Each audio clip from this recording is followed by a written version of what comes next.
Hey, and welcome back to Miss Kitty's Wild West Adventures.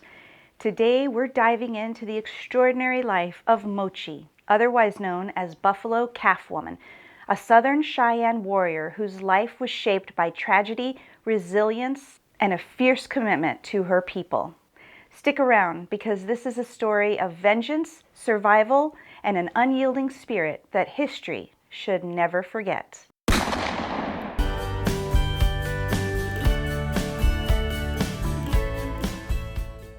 Our story begins with Mochi's early life as a member of the Tsitsistus band of the Southern Cheyenne. Born around 1841, she was married to Chief Medicine Water, though some accounts suggest she may have been married to another before the infamous Sand Creek Massacre, a horrific event that forever changed her life. On November 29, 1864, 23-year-old Mochi was living in Black Kettle's camp along Sand Creek. That morning, over 650 soldiers, led by Colonel John Chivington, attacked the camp without warning. The soldiers slaughtered men, women, and children indiscriminately. During this brutal assault, Mochi witnessed her mother being shot in the forehead inside their teepee. As if this tragedy weren't enough, a soldier attempted to assault Mochi, but Mochi fought back, grabbing her grandfather's rifle and killing the soldier. She then fled the camp, determined to survive. This event marked the beginning of her transformation into a warrior. For the next 11 years, Mochi dedicated her life to avenging the atrocities that happened to her family and her people. She became a warrior and participated in numerous conflicts, including the Washita River Massacre. Black Kettle's camp was attacked once more, this time by George Armstrong Custer. During the chaos, Mochi's daughter, Measure Woman, was shot in the hip. This only deepened Mochi's resolve. According to Cheyenne oral history, Mochi declared, "This day I vow revenge for the murder of my family and my people. This day I declare war on Vejo, the white man. This day I become a warrior, and a warrior I will be forever."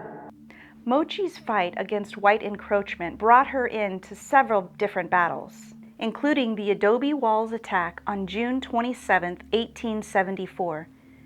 Though ultimately unsuccessful, her participation showed her unwavering determination.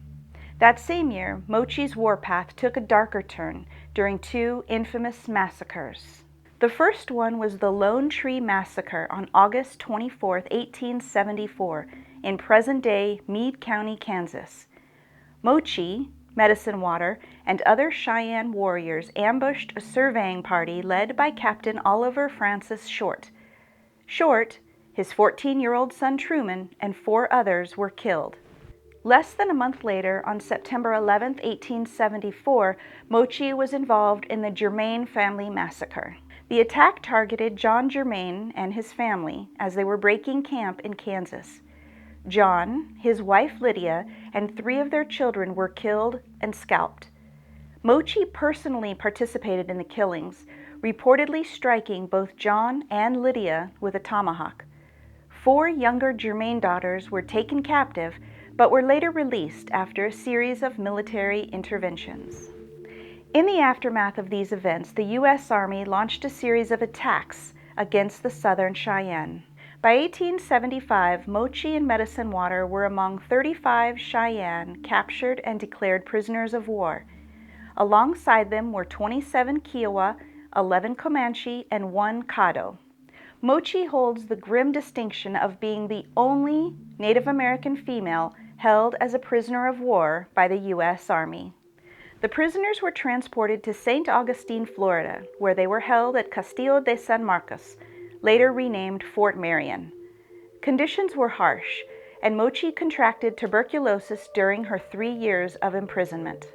She was released in 1878 and returned to Oklahoma.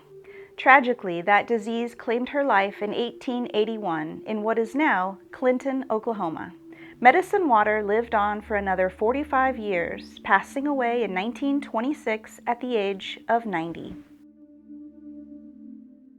Mochi's story is one of heartbreak and resilience. She was a survivor of unimaginable violence, a warrior who fought for her people, and a symbol of resistance against injustice. Her legacy lives on as a reminder of the struggles and strength of Native American women in the face of adversity. We hope you enjoyed this episode of Miss Kitty's Wild West Adventures. If you did, be sure to give this video a thumbs up, hit the subscribe button, and ding the bell for notifications. And in the meantime, I'll catch you on down the trail.